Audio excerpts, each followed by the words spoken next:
Imagina terminar el año con una cantidad de dinero que nunca pensaste tener, sin necesidad de recortar todo lo que disfrutas, ni vivir con ansiedad financiera. Lo sorprendente es que no necesitas ganar más dinero, sino aplicar un método sencillo que se ha vuelto muy viral en todo el mundo, y es el reto de las 52 semanas. Hoy voy a contarte cómo funciona, por qué tantas personas lo han adoptado y qué beneficios puede darte si decides ponerlo en práctica ahora mismo. El reto de las 52 semanas nació como una estrategia de ahorro simple para quienes siempre dicen que no pueden ahorrar. La lógica es clara, el año tiene 52 semanas y cada una de ellas representa una oportunidad para apartar un monto creciente. No necesitas conocimientos financieros, solo disciplina y constancia. El método clásico inicia guardando $1 la primera semana, $2 la segunda, $3 la tercera y así sucesivamente hasta completar $52 en la última semana. Si sumamos todo, al finalizar el año habrás ahorrado $1,378.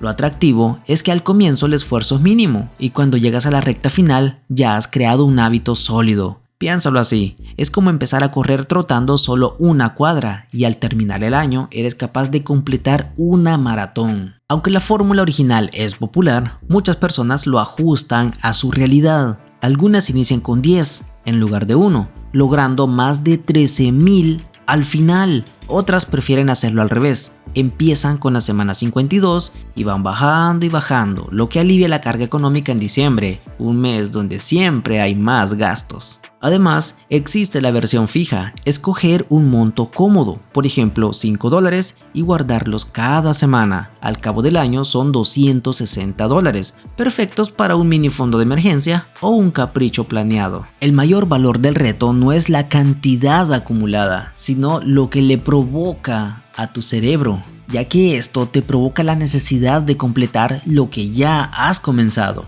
Cada semana cerrada te impulsa a continuar y también te hace sentir que si fallas una semana, estarías rompiendo esa cadena que tanto te ha costado construir. En términos financieros, el reto te enseña algo clave. El ahorro no es cuestión de ingresos altos, sino de constancia. Si logras cumplirlo, puedes pasar a metas mucho mayores, como armar un fondo de emergencias o comenzar un plan de inversión más adelante. Un truco muy poderoso es automatizar. Puedes programar una transferencia semanal a una cuenta separada, así elimina la tentación de gastarlo. También puedes imprimir una tabla con las 52 semanas e ir tachando cada casilla, lo que refuerza el hábito visualmente. Por otro lado, compartir tu progreso con familiares o amigos te añade un nivel de compromiso extra. Incluso, muchos lo convierten en un reto de pareja o de grupo, y eso multiplica la motivación gracias a que nadie quiere quedarse atrás. Ahora,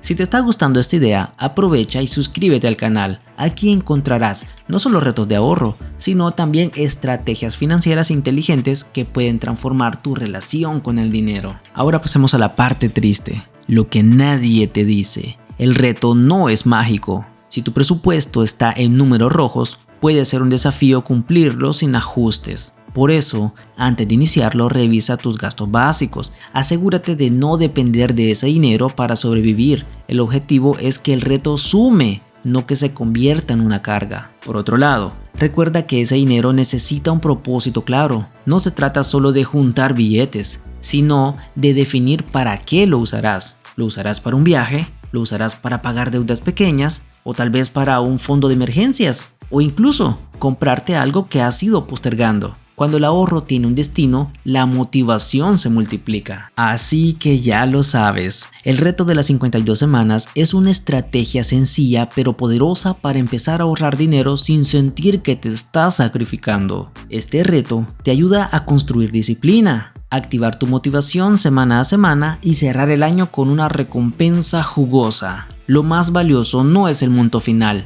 sino el hábito que creas y la confianza en que sí se puede ahorrar. Y si quieres dar el siguiente paso en tu educación financiera, no te pierdas el próximo video donde hablaremos de un método japonés fascinante, una herramienta milenaria para organizar tus finanzas personales.